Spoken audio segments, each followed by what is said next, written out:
रात्री 11:30च्या दरम्यान साईनाथ रुग्णालयातील स्वच्छता कर्मचारी हे कचरा घेऊन चालले असताना बाहेर त्यांना कचरा खाली टाकला असता त्यामध्ये एक मृत अर्भक आढळून आलं।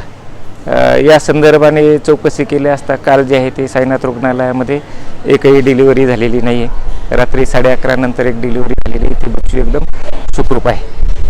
हे जे बालक जे आढळलेलं आहे मृत बालक जे आहे काल संध्याकाळी जे 6 नंतर रात्री 10 ते 11च्या दरम्यान जे आहे बाहेरून कोणीतरी टाकलेलं दिसून येत आहे। या संदर्भाने जे दाखल केलं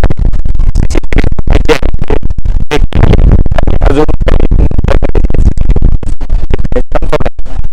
बालकाच्या गळ्याला काही निशाण मिळून आले का? जे बालक आढळलं मृत आढळलं ते 3 पिशव्यामध्ये होतं, म्हणजे आत गळ्याला जे आहे त्याला ते टावेलच्या ते दोरीने बांधलेलं होतं ते एक पिशवीमध्ये होतं आणि ते परत एक दुसऱ्या पिशवीमध्ये होतं। असं 3 पिशव्यामध्ये पॅक करून ते बालक जे आहे ते कचरापेटीत टाकलेलं होतं।